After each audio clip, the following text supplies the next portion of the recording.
Hello, dear friends. So I wanted to do another video reciting some poetry. I'm outside, as you can see, so forgive the squinting.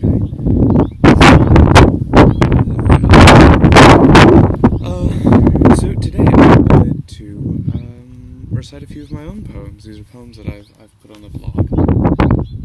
And so I'll do one video today to do all three of them, because none of them are terribly long. I'm going to do the longest one first. So this first one is called Arthur Comes to Windermere. I started this poem when we were on a trip to the Lake District. And I remember hearing some vague story about Arthur being associated with the Lake District, so I thought I'd have a go. So this is an alliterative poem. And here I go. Comes King Arthur and his cousin Gawain, two men might in mirth and in battle, to the lake locally called Windermere, one day long before the darkening of Camelot. They fenced fiercely on the fells together and sang sweetly in the valleys below, and made their way downward to the lake Windermere.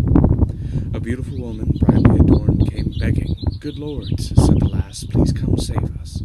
"Pray," said Arthur, "what problems have thee, pretty maiden?" "My father has fought the beast, but has foundered. His steel was not quick enough to kill the creature." "Come, cousin," said Gawain, "let us kill the craven monster. Many needs such as these must we knights undertake." "'Tis true," cried Arthur. "Tell us where the beast takes its board and bed, and we shall banish it." Thus the knights went forth following the lady. Down the fells they followed her right to the lake. "Here haunts the beast of hell," said she, pointing to the water. At the edge they spied a sword and shield, but no man to whom they belonged. They saw no sign of knight or servant. Arthur then did declaim, "I will dive into the deep, and seek out this serpent, and will draw it forth. Then you and I, Gawain, with our God's protection, will defeat the beast and free the region." Gawain tried to dissuade his dear cousin and king, but Arthur had disrobed and dove his sword at his side. Gawain prayed God would protect his noble and good servant. Long it seemed they waited by the lake, Gawain and the lady. Suddenly, splashing forth out of the water, came the serpent. Arthur was at its side, attacking with his sword Excalibur. Gawain drew his axe and gave the beast gruesome wounds. Together the two cousins triumphed over the serpent. Its corpse they carried to the craggy shore. The whole village welcomed the virtuous knights, and they were fairly feasted for their fierce might. It is said the serpent had spawned ere it died, and that its sons and daughters can be seen to this day.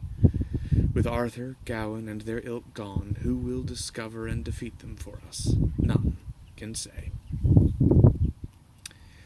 So that's the first poem. So the two other poems were poems I wrote one afternoon,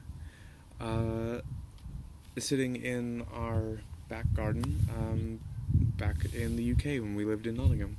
So this first one is called My Dear Dumbledore. My dear Dumbledore, I hope you won't think me such a humble bore if I dedicate some ink to writing you this letter. My green bush with blossoms pink you seem to love none better, but my flowers red and blue, they never see the likes of you within their expectant petals.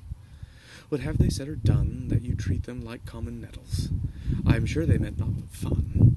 Come back, my friends, and say hello. I'll put on the biggest of my kettles. We'll drink to cheer, to nectar sweet. We'll sup sumptuous honey. We'll drink mead, put up our tired feet. One thing I ask, it is not money. Leave your weapons at the door. From Gardiner, your friend, to little Dumbledore. And the second is called The Gnomes.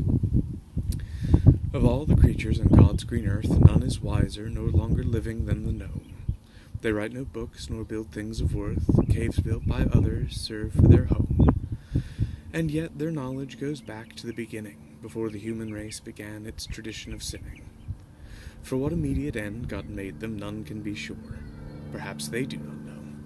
Some call them devils sent to tempt us into sin, others that they do not exist, and there is not to know. Both camps are wrong, they truly must be. In truth, we have simply forgotten how to see. So anyway, those are just some of my poems. I know I said in the first little video I made when I recited Jabberwocky that I wanted to recite great poetry, and now here I am reciting my more than likely mediocre poetry, but what are you going to do? Well, I hope you enjoyed, and I will write to you all and talk to you all soon. Until then, I remain your friend on the edge of Elfland.